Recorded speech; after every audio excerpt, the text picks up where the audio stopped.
Media మిత్రులందరికీ నమస్కారం. ఈరోజు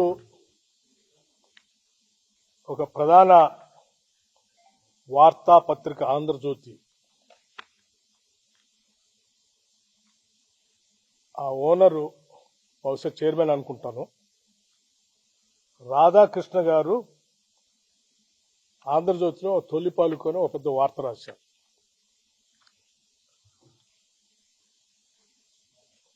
అందులో రాష్ట్రంలో బొగ్గు గనుల కోసమే కొన్ని వార్తా కథనాలు వండించబడతా ఉన్నారని వారు రాస్తూ దాంట్లో నా పేరును కూడా తీసుకొని వచ్చి వారు పెద్ద అక్షరాలతో రాశారు. ముందుగా అసలు సింగరేణి కాలరీకి సంబంధించిన ఆస్తులు బొగ్గు గనులన్నీ కూడా తెలంగాణ ప్రజల ఆత్మాది. తెలంగాణ రాష్ట్ర ప్రభుత్వం ఈ రాష్ట్రానికి సంబంధించిన ఆస్తులు. ఆ ఆస్తుల్ని, ఈ ఆత్మని కాపాడి భవిష్యత్ తరాలకు అందించడమే నా ముందు ఉన్నటువంటి ఏకైక లక్ష్యం. రాధాకృష్ణ గారి లాగా నేను ఏది పడితే అది మాట్లాడటమో, ఏది పడితే అది రాయటమో నేను చేయను. ఎందుకంటే నాకు కొన్ని బాధ్యత, ఒక విధానం కూడా ఉంది.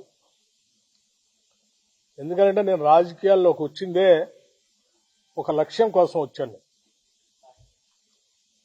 ఆస్తులు సృష్టించుకోవటం కోసం, వ్యాపార సామ్రాజ్యాలు విస్తరించుకోవటం కోసం,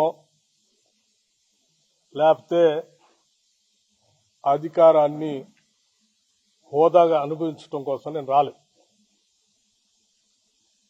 నేను ఒక ప్రత్యేక లక్ష్యం కోసమే రాజకీయాల్లోకి వచ్చాను.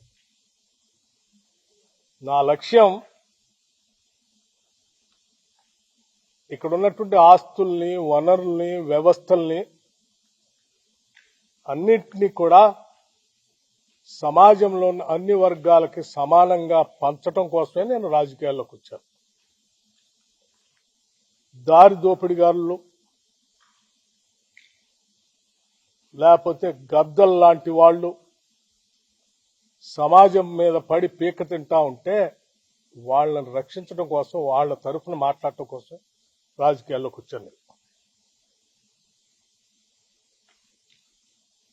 అటువంటి నాకు నా జీవితం చాలా ట్రాన్స్పరెంట్ గా ఉంటుంది. ఎవరికో ఏదో ఉపయోగపడటం కోసం దీంట్లో ఉప ముఖ్యమంత్రి పాత్ర ఉంది అని రాశాడు. నేను ఆయన్ని సూటిగా అడుగుతా ఉన్నాను వారి మీద గౌరవంతో. టెండర్ పిలిచింది సింగరేణి సంస్థ, ఆ బోర్డు. ఆ టెండర్లో ఏ కండిషన్స్ ఉండాలో బోర్డు పెడుతుంది, మంత్రి కాదు. ఈ మాత్రం కూడా జ్ఞానం లేకుండా నీకు తోసింది రాయటం కాదు. అట్లాగే ఇంకొక కాలం కూడా రాశాడు అందులో. ఆ కాలం ఏంటంటే సైట్ విజిట్ పెట్టారు, అందుకే ఆ పెట్టి దాంట్లో దానికి కావాల్సినటువంటి వాళ్ళకి ఇచ్చుకోసం కోసం పెట్టుకున్నారు అన్నారు. సైట్ విజిట్ అనేది నాకు తెలియదు. ఇది రాసిన తర్వాత నేను ఎంక్వైరీ చేశాను. పబ్లిక్ సెక్టర్ అండర్టేకింగ్స్ అన్నింటిలో టెండర్ పిలిచేటప్పుడు ఆ కండిషన్ కూడా పెడతారట. ఎందుకంటే క్లిష్టతరమైన పరిస్థితులు ఆ ప్రాంతాలు ఉంటాయి కాబట్టి విజిట్ చేసి ట్రాన్స్పరెంట్ గా అసెస్మెంట్ చేసుకుని దానికి తగ్గట్టుగా టెండర్ తయారు చేసుకుని వాళ్ళు పార్టిసిపేట్ చేయడానికి అవకాశం కలిగిస్తారు. చాలా public sector undertaking, government of India సంబంధించిన పబ్లిక్ సెక్టర్ అండర్టేకింగ్స్ అన్నింటిలో కూడా ఇటువంటి కండిషన్స్ ఉన్నాయి. అయినా ఒక బెనిఫిట్ ఆఫ్ డౌట్ ని, ఒక కట్టు కథని, ఒక పెట్ట కథని అల్లి తెలంగాణ ప్రజల్ని మభ్యపెట్టడం కోసం తను ఒక కథనం రాశాడు. కాబట్టి మేము నిజాయితీగా ఉంటామే కాదు, ఉన్నట్టుగా కూడా జనానికి కనపడాలి. ఆ ట్రాన్స్పరెన్సీ కూడా ఉండాలి. That is what I believe. నేను అది చదివిన తర్వాత నేను అందుకే మొత్తం ఆ కండిషన్స్ చదివి I seriously examine the entire thing. I have asked the Singareni management and the board seriously examining ఇటువంటి ఎలిగేషన్స్ వచ్చినప్పుడు ప్రజలకు స్పష్టత ఇవ్వాల్సిన బాధ్యత మంత్రిగా నా పైన ఉంటుంది కాబట్టి I have asked them to, I have instructed, not only asked, to cancel the tender and go for a fresh tender with all the Government of India public sector undertakings లో ఏ కండిషన్స్ ఉంటాయో అటువంటి conditions అన్ని examine చేసి మళ్ళీ పిలవండి. Don't go by this same. ఇంతవరకు అంటే వాళ్ళు చెప్పింది సార్ టెండర్ ఇప్పుడే పిలిచాము, ఇంకా అసలు ఎవరు పార్టిసిపేటే చేయలేదు, అప్పుడే ఎవరికో ఇచ్చినట్టు ఎవరికో ఇవ్వటం కోసం దీంట్లో చేస్తున్నారని రాసిన దానికి మేమెట్లా బాధ్యులు అంటే నేను చెప్పాను that is a different part, live it. ఆ రాసిన ఆయనకి ఎవరి మీదో ఏదో ప్రేమ ఉండొచ్చు, లేకపోతే నేను మొదటి నుంచి కాంగ్రెస్ పార్టీలో ఉండి రాజశేఖర రెడ్డి గారికి అత్యంత సన్నిధులుగా ఉండటం వల్ల రాజశేఖర రెడ్డి గారి మీద ఉన్నట్టు కోపంతో నా మీద కూడా కోపం చూపించడానికి రాసి ఉండొచ్చు. కానీ ఇవన్నీ రాష్ట్ర రాజకీయాలకి సింగరేణికి సంబంధించినవి కాదు, పాలనకు సంబంధించినవి కాదు. ఒక బెనిఫిట్ ఆఫ్ డౌట్ వచ్చింది కాబట్టి దాన్ని క్యాన్సిల్ చేయండి. మిగతా విషయాలన్నీ కూడా నేను రాధాకృష్ణ తేల్చుకుంటాము. ఇది ప్రజలకు సంబంధించింది కాబట్టి ఇమ్మీడియట్ గా క్యాన్సిల్ ఇట్ అని చెప్పండి. I'm already instructed the Singareni board people to cancel it. ఇక రాధాకృష్ణ విషయానికి ఈ కట్టుకథ పిట్టకథ రాసిందని అన్నిటికీ అతను ఏ ఉద్దేశంతో రాశాడు, ఎందుకు రాశాడు, ఏ రాజకీయ ఉద్దేశం ఉంది, దాని వెనక ఎవరుండి నడిపిస్తున్నాడో అన్ని విషయాలు మళ్ళీ తిరిగి వచ్చిన తర్వాత నేను మొత్తం ఫుల్ ఫ్లెడ్జ్డ్ గా ప్రెస్ని పిలిచి నేను మాట్లాడతాను.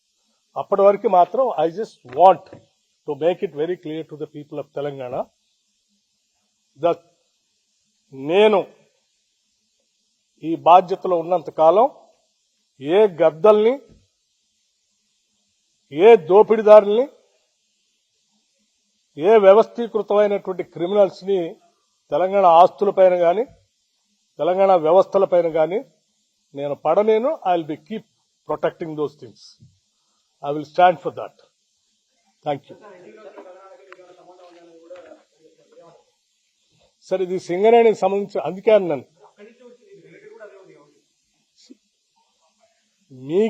నీకు లేకపోతే మిగతా మీడియా సంస్థకి మీ ఇద్దరి మధ్యన ఏ సంబంధాలు ఉన్నాయో, ఏం వైరం ఉందో అది మీ ఇద్దరు తెలుసుకోవాల్సింది. మీ ఇంట్రెస్ట్ల కోసం రాష్ట్రాన్ని, పాలనని, ప్రభుత్వాన్ని, అందులో అధికారుల్ని, మంత్రుల్ని లాగుతామంటే చూస్తూ ఊరుకోవడానికి ఎవరు సిద్ధంగా లేదు. ఈ ఆత్మగౌరవంతో బతుకుదామని, బతకాలని, ఆత్మగౌరవం లేకుండా ఈ సమాజాన్ని దోపిడీ చేస్తూ హింసిస్తున్నటువంటి వర్గాలకు వ్యతిరేకంగా నిలబడి ఆ వర్గాల ఆత్మగౌరవాన్ని సాధించి పెట్టడానికని రాజకీయాల్లోకి వచ్చాయి. I also live with the same self respect. I don't bend for anything. I stand for that. అమ్మా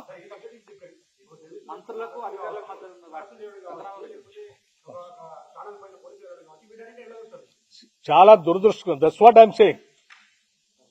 any channel you cannot cook the stories and write. You don't have any right to spoil the image of other individual personalities. You cannot assassinate. What right do you have?